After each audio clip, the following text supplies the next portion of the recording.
वकील साहबा।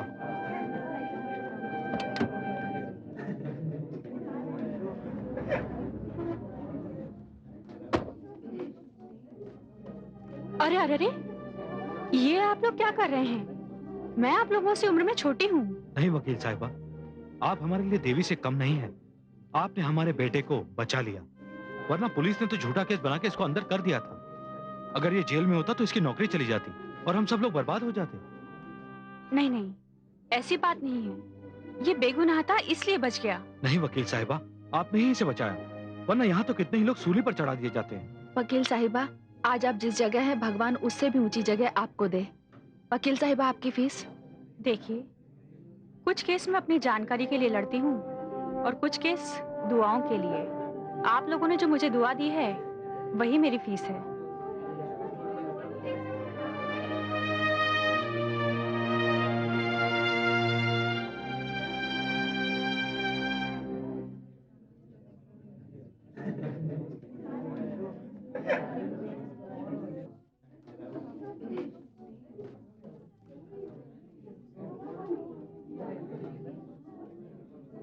ये JD Suman. Abhay ji. Hi sir, एक minute. Thank you sir, thank you. जीत की बहुत बहुत बधाई। अभय, लेकिन तुम्हें कैसे पता चल गया? अब इसमें पता करने की क्या बात है? जीत की खुशी तुम्हारे चेहरे से झलक रही है। हाँ अभय, जीत की खुशी तो है मुझे, एक गरीब की जिंदगी बर्बाद होने से जो बच गई। ये तो अच्छा हुआ। चलो इसी खुशी में एक काम करते हैं, हम आज रात का खाना कहीं बाहर खाते हैं। श्योर। लेकिन अभय, तुम्हारे केस का क्या हुआ? होना क्या था, फिर वकील सफाई की तबीयत खराब, फिर नई तारीख। Madam, yes. आपके लिए एक रजिस्टर पैकेट है। कहाँ से आया है? सेंट्रल जेल से। सेंट्रल जेल से? हाँ मैडम, और पैकेट के साथ एक लेटर भी है। मैडम, आप यहाँ पर साइन कर दीजिए। Thank you madam.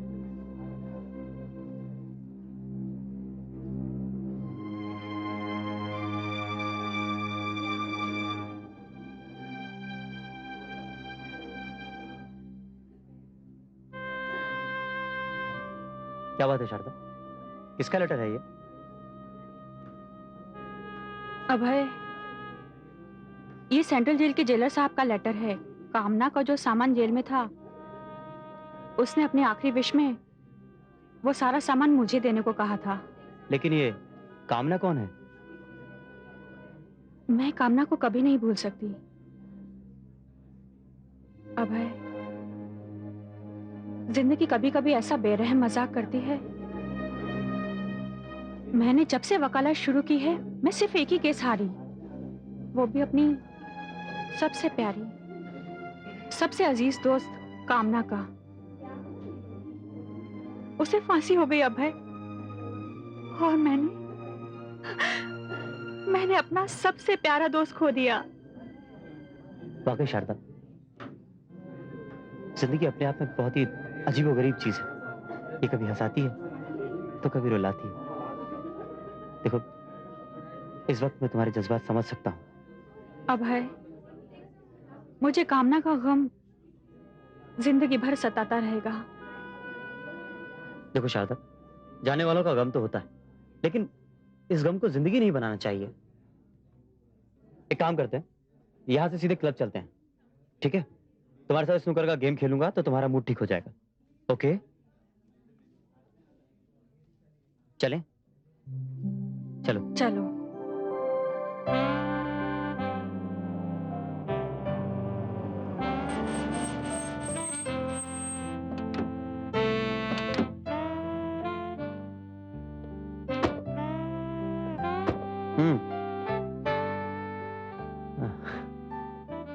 चलो, जाओ और आराम करो।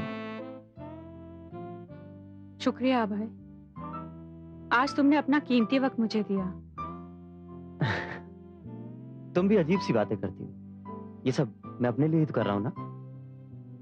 जाओ, कल कोर्ट में मिलेंगे। Okay, good night. Good night, bye.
Kamna की बच्ची। हाँ, ये क्या कर दिया शारदा? पूरा बिगाड़ के रख दिया। मैंने क्या किया? इतना अच्छा केक का डिजाइन बना रही थी, पूरा बिगड़ गया। कामना, आई एम सॉरी। कामना, तुम ड्राइंग में हमेशा डिस्टिंक्शन लेती रही हो। तुम्हें तो एक कामयाब पेंटर होना चाहिए। देखना, अगर जिंदगी ने कुछ करने का, कुछ बनने का मौका दिया, तो एक दिन यही के मेरा निशान होगा, मेरी पहचान होगी।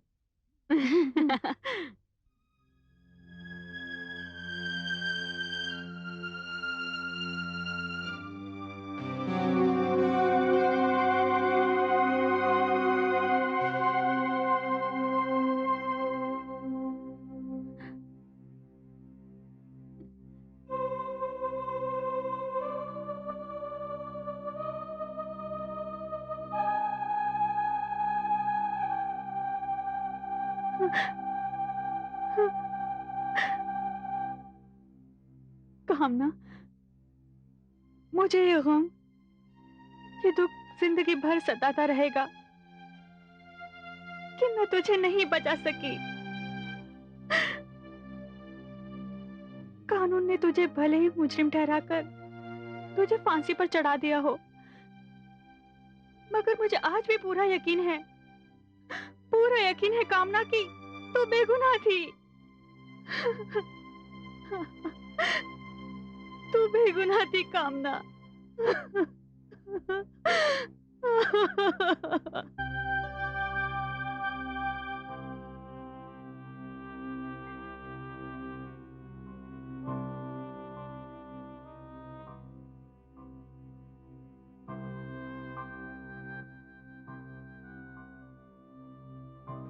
श्योर ऑनर, मिसेस कामना पालीवाल एक निहायत नेक और शरीफ औरत, एक ऐसी औरत जिसने अपनी पूरी जिंदगी में एक चींटी तक न मारी हो। ऐसी रहमदिल औरत एक इंसान का कत्ल कैसे कर सकती है? ये नामुमकिन है जैसा।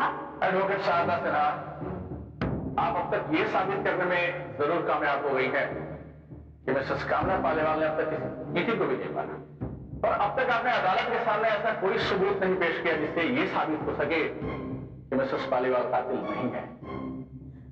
नहीं जज साहब, मैं बेकसूर हूँ, मैं बेकसूर हूँ, मैं बेकसूर हूँ। दफा 302 के तहत मुजरिम कामना पालीवाल को फांसी की सजा दी जाती है। Hang till death.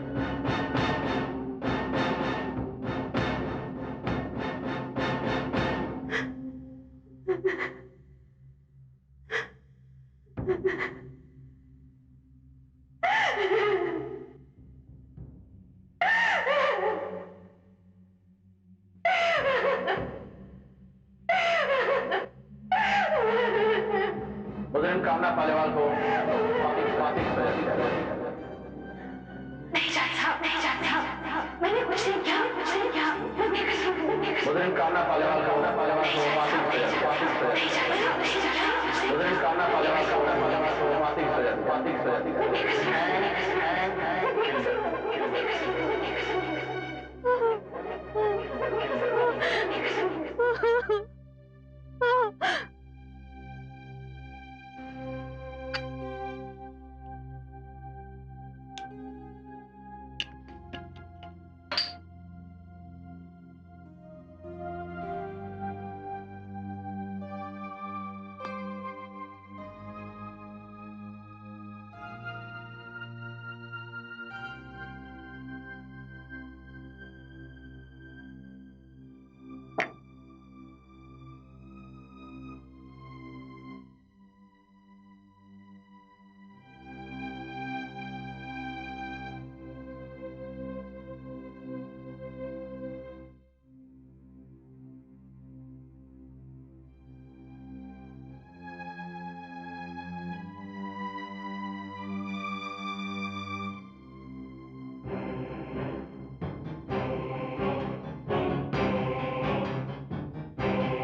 हाय, गुड मॉर्निंग। हाय क्या हुआ, इतनी चुप चुप क्यों? अभय, मुझे आज सुबह 4 बजे तक नींद नहीं आई। फिर मुझे मजबूरन नींद की गोली लेनी पड़ी। और तुम तो जानते ही हो, सोने के लिए नींद की गोली लेने से मुझे कितनी नफरत है। पर मैं क्या करती अभय। लेकिन नींद क्यों नहीं आई? अभय, मुझे रात भर रह रहकर कामना का एक ख्याल आता रहा। वो दिन याद आते रहे जो मैंने उसके साथ हंसते खेलते गुजारे थे। मैंने कामना की किस्मत का सितारा अपनी आंखों से बदलते हुए देखा। एक कॉन्ट्रैक्ट से उसके पापा को इतना प्रॉफिट हुआ कि देखते ही देखते कामना दौलत के अंबार में खेलने लगी। फिर मैंने उसे दुल्हन बनते हुए देखा।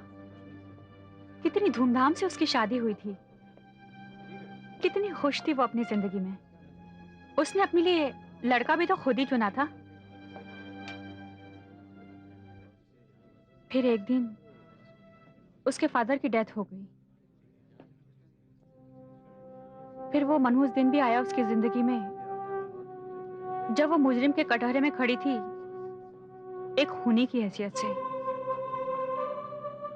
और उसकी किस्मत का फैसला हुआ सजाए मौत।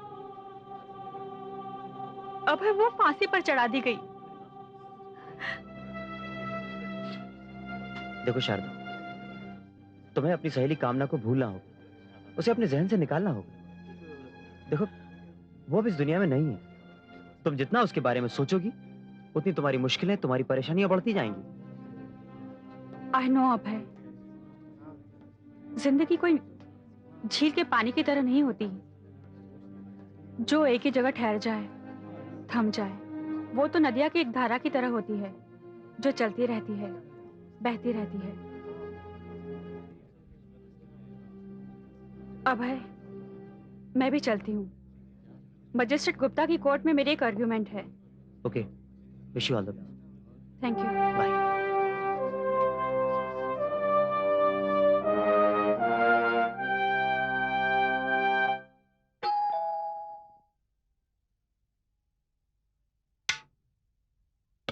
हाय। अभय, तुम अंदर आओ। तुम यहाँ कैसे? अब मैंने सोचा कल रात को तुमने ठीक से खाना नहीं खाया था, तो होटल से खाना लाया हूँ। जल्दी आओ। सिर्फ मेरे लिए लाए हो? वाह, कमाल है। अब अकेले तो तुम खाना खाओगी नहीं, मुझे भी खाने के लिए तो कहोगी ना। अबे तुम भी ना। मुझे 10 मिनट दो, मैं अभी बात लेकर आती हूँ। ठीक है, जल्दी जाओ, भूख लगी है। अभी आई।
क्या हुआ, क्या हुआ, क्या हुआ, बताओ तो सही। अबे वो कामना के मंगलसूत्र से खून टपक रहा है अभय।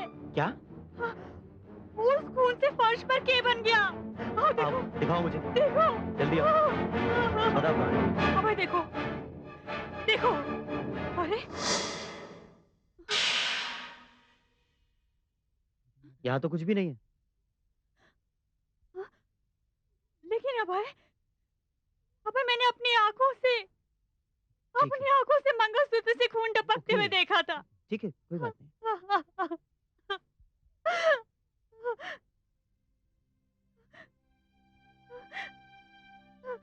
अब देखो शारदा, तुम कल रात से ही अपसेट हो। कल ठीक से सोई भी नहीं थी। जब से वो पैकेट तुम्हें मिला है, तब से तुम्हारी सहेली कामला का ख्याल तुम्हारे दिलो दिमाग पर सवार है। वो तो इस दुनिया से चली गई, लेकिन उसके ख्याल ने तुम्हारे जहन में घर कर लिया है। लेकिन अभय, मैंने जो देखा वो मेरा ख्याल नहीं था। ओके ओके, तुम एक काम करो, थोड़ा आराम कर लो। मैं आज रात यहीं रुक जाता हूँ। नहीं अभय, इसकी कोई जरूरत नहीं है। तो तुम मेरे घर चलो। अभय, अब ऐसा भी कुछ नहीं हुआ है। मैं ठीक हूं अब। चलो तो खाना खा लेते हैं। अबे मुझे भूख नहीं है। तो ठीक है, एक काम करो, फ्रेश हो लो, थकान भी मिट जाएगी और नींद भी आ जाएगी। ठीक है, मैं चलता हूँ। Take care.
शारदा,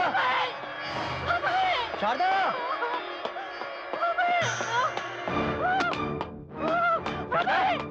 शारदा, शारदा, कहाँ हो तुम? क्या हुआ? क्या हुआ, बोलो ना। अबे, अबे मैंने फिर से खून से के लिखा हुआ देखा बाथरूम के मिरर पर। देखो कुछ नहीं है, तुम्हारा वहम है। नहीं अबे, मैंने देखा।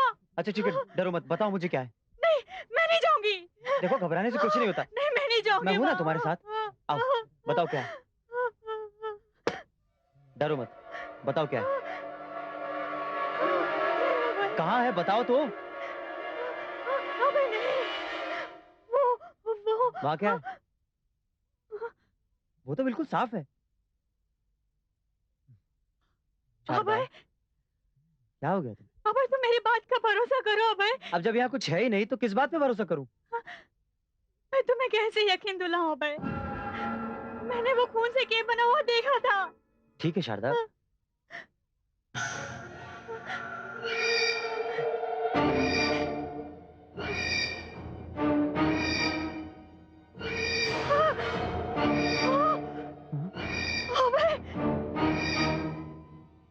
अबे, अब तो तुम्हें मेरी बात का यकीन हुआ अबे।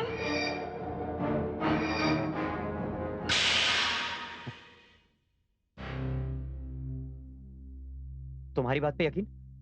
देखो शारदा, तुमने ये सब सुना सुना कर मेरे दिमाग में भी यही भर दिया। मैं इन सब पे भरोसा नहीं करता।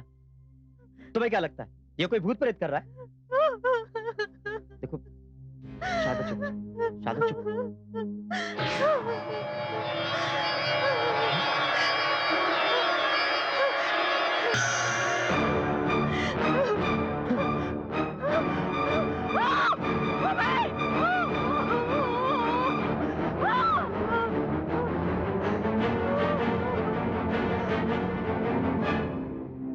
हाँ, मैं बुलाती हूँ आत्माओं को, रूहों को। मैं ये भी जानती हूँ कि बहुत लोगों को मेरी बात पर भरोसा नहीं है, क्योंकि वो नहीं मानते रूहों के वजूद को। वो नहीं मानते कि आत्माएं भी होती हैं। अगर तुम्हारे दिलों में भी ऐसा विश्वास ना हो तो मेहरबानी करके यहाँ से चले जाना। नहीं नहीं, ऐसी बात नहीं है। हम यहाँ इसीलिए तो आए हैं। बात यह है, मेरी बेस्ट फ्रेंड की डेथ हो चुकी है। 2 दिन पहले मैं उसका कुछ सामान अपने घर ले आई। उसके बाद जो कुछ भी हो रहा है उसने हमें परेशान कर दिया है। बुला सकती हूँ मैं तुम्हारी सहेली की आत्मा को। क्या तुम उससे मिलना पसंद करोगी? आप बुलाएंगी उसकी आत्मा को? मैं उससे मिलना चाहूंगी। नहीं, यहाँ नहीं। वो तो वहीं आ सकती है जहां ये सब कुछ हो रहा है, यानी कि तुम्हारे घर में। मैं आऊंगी तुम्हारे घर, लेकिन रात के 12 बजे के बाद, क्योंकि आत्माओं को बुलाने का समय वही होता है। क्या आत्माएं रात के 12 बजे के बाद ही आती हैं? अपनी मर्जी से वो जब चाहे आ सकती हैं, मगर हम अमल करने वाले आत्माओं को उसी वक्त बुलाते हैं जब सारी दुनिया सोती है।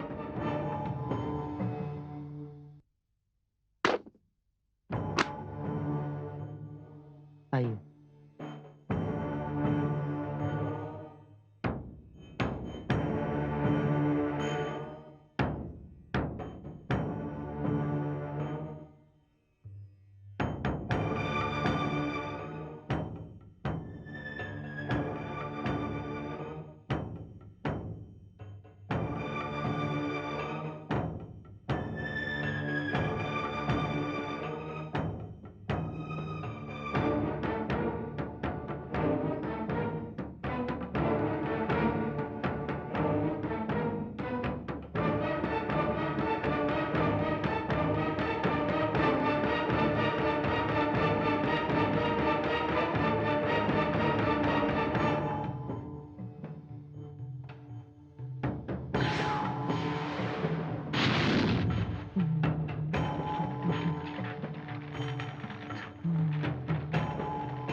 लाओ, मुझे वो लॉकेट दो जिस पे के बना हुआ है।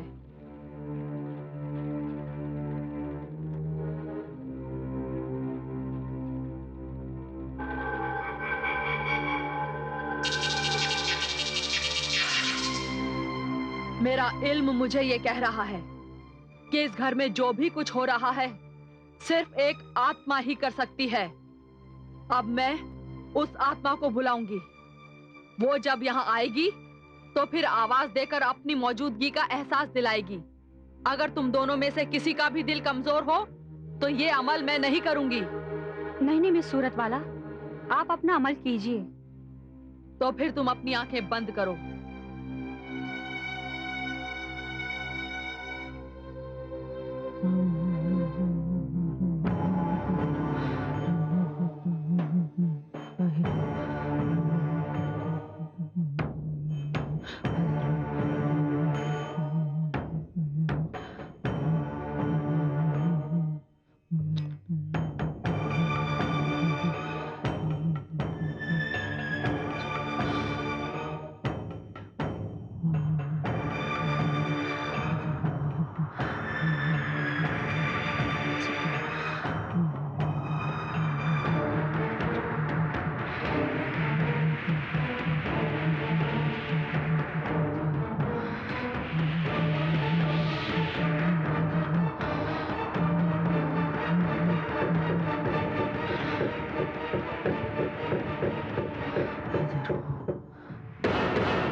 वो आ रही है, वो आ गई है।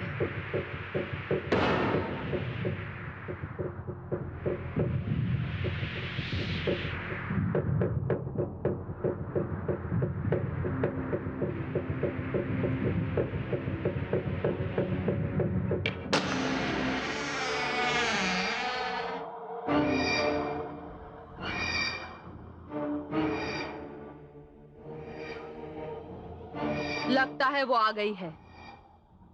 हे आत्मा, अगर तू आ गई है तो अपनी आवाज से अपनी मौजूदगी को जाहिर कर। मैं आ गई हूँ, मैं आ गई हूँ। क्या नाम है तेरा? मेरा नाम कामना पालीवाल है। ये तो सचमुच कामना की आवाज है।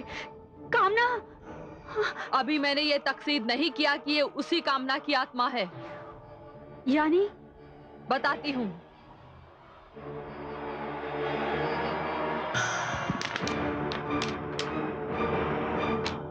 अगर तू वाकई कामना की आत्मा है तो इस कागज पर वैसा ही के लिख कर दिखाओ जैसा कि इस कागज पर है।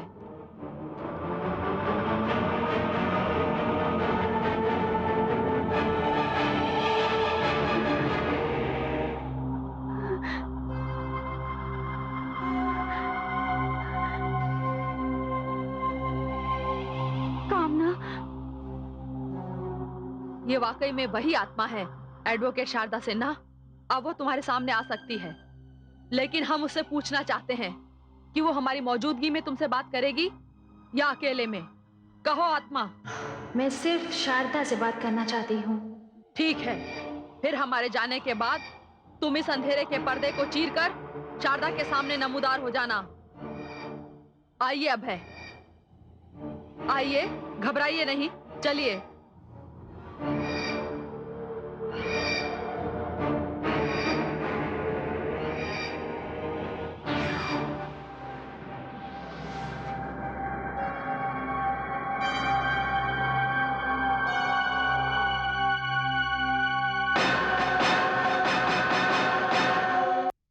शारदा, मुझे माफ करना। मैं 2 दिनों से तुमको बहुत परेशान कर रही हूँ, लेकिन मैं क्या करूँ? इसके सिवा मेरे पास और कोई रास्ता नहीं था, क्योंकि इस दुनिया में तुम्हारे सिवा ना तो मेरा कोई था और ना ही मेरा कोई है। मैं जानती हूँ कामना, अगर ऐसा ना होता तो तुम अपना वो सारा सामान मेरे नाम क्यों लिखती? लेकिन कामना, मुझे ये याद नहीं पड़ता कि मैंने जिंदगी में कभी तुम्हारा बुरा चाहा हो, कभी तुम्हारा दिल दुखाया हो, कभी तुम्हें कोई तकलीफ पहुंचाई हो। कामना, मैं तो आखिरी वक्त तक तुम्हें बचाने की कोशिश करती रही। सारी दुनिया तुम्हारे खिलाफ थी, सारे सबूत, सारे गवाह तुम्हारे खिलाफ थे, फिर भी मैंने हिम्मत नहीं हारी। मैंने तुम्हें बचाने की हर मुमकिन कोशिश की, लेकिन तुम्हें नहीं बचा सकी कामना। तो इसमें मेरा क्या कसूर है? फिर मुझे परेशान करने की वजह? क्या तुम्हें मुझसे कोई शिकायत है? नहीं नहीं शारदा, मुझे तुमसे कोई शिकायत नहीं है। बस एक फरियाद है तुमसे। फरियाद? हाँ शारदा, जब इंसान अपनी कामना पूरी करने से पहले ही मर जाता है या मार दिया जाता है, तो उसमें एक खलिश बाकी रह जाती है और उसकी आत्मा भटकती रहती है, और जब तक वो अपनी मंजिल तक नहीं पहुंच जाती, उसकी मुक्ति नहीं होती। तो तुम क्या कहना चाहती हो कामना? मैं ऐसा क्या करूं जिससे तुम्हारी भटकते आत्मा को शांति मिल जाए? मुझे इंसाफ चाहिए शारदा। इंसाफ? इंसाफ के लिए तो मैं लड़ती रही, सुप्रीम कोर्ट तक, राष्ट्रपति तक तुम्हारा मर्सी पिटीशन में भिजवा चुकी थी, फिर भी तुम्हें सजाए मौत मिली। ये सब मुझे मालूम है शारदा। तुमने जो कुछ भी किया पूरी ईमानदारी से किया। एक तुम ही तो हो जिसने मेरे साथ रिश्ता निभाया। तो तुम ही बताओ कामना, मैं ऐसा क्या करूं?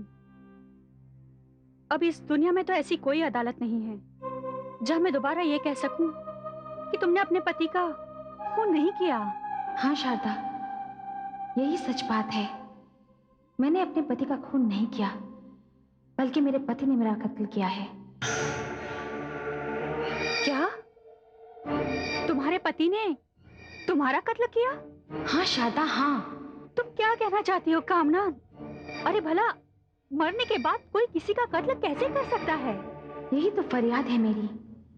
मेरा पति मरा नहीं है, वो जिंदा है। वो जिंदा है?